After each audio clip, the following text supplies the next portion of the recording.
বলে আমার মনে হয় না। উনি দেখবেন 2030 সালের দিকে গিয়ে ঠিকই রেজাল্ট ভালো হচ্ছে, তখন বলবে আমাদের সরকার আমেরিকার স্ট্যান্ডার্ডে প্রশ্ন করছে এই জন্য রেজাল্ট ভালো হয়েছে। বলবো ওনার মাথায় আসলে একটু সমস্যা আছে।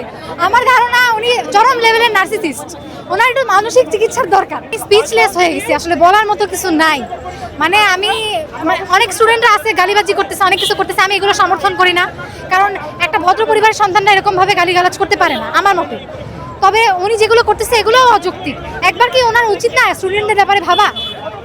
আমরা এখানে কি এমনি এমনি আসছি?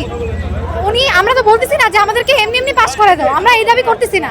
আমাদেরকে কেন মানে যেই 2 বছর আমরা যেভাবে পড়ছি সেই রুলসের বাইরে কেন এক্সাম দেওয়া হচ্ছে, কেন আমাদের অ্যাডমিশন থেকে নেওয়া হচ্ছে?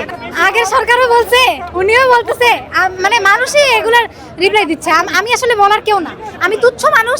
আমার কাছে যতটুকু মনে হয় আমি ততটুকুই বলবো। ওনার মাথায় আসলে একটু সমস্যা আছে। আমার ধারণা উনি চরম লেভেলের নার্সিসিস্ট, ওনার একটু মানসিক চিকিৎসার দরকার। আসলে বেশি কথা বলবো না, আমি ওনাকে ডিসরেসপেক্ট করতেই চাই না। কারণ একটা মানুষ, উনি আমার বয়সে বড়, আমার কত বড় উনি, আমি ওনাকে কেন অসম্মান করবো? আমি তো এটা মানে কোনোভাবেই আমার সেই যোগ্যতাই নাই। উনি কোথায় আর আমি কোথায়?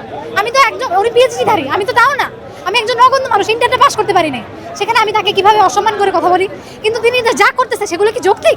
এটা কখনোই কাম্য ছিল না। মানুষের আসলে একটা সিভিক সেন্স থাকে, মানুষের বোঝা উচিত উনি আসলে কেন এগুলো করতেছে আমি জানি না।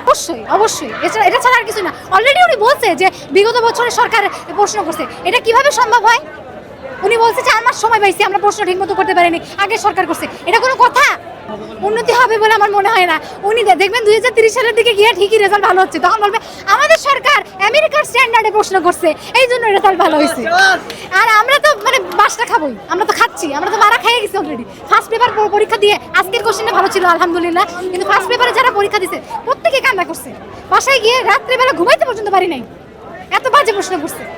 এক্সামটা অবশ্যই স্থগিত করা উচিত ছিল। স্টুডেন্টরা আন্দোলন করছে, এটা তারা স্বচক্ষে দেখছে। এতগুলো মানুষ আমাদের পক্ষে আছে, হয়তো আমাদের ব্যাচমেটরাই আমাদের পক্ষে আছে, অন্য ব্যাচের মানুষরাও আমাদের পক্ষে নাই। তারপরও তাদেরকে একটু মানে জেনারেল নলেজের মধ্যে পড়ে ভাই এগুলা, যে এতগুলো মানুষ আসছে আন্দোলন করতে, এরা কিভাবে পরীক্ষা দিবে? সব পরীক্ষার্থী। আজকের এক্সামটা একদিনের জন্য বন্ধ দিলে কি বেশি মানে মহাভারত অশুদ্ধ হয়ে যেত নাকি? আমি বুঝলাম না।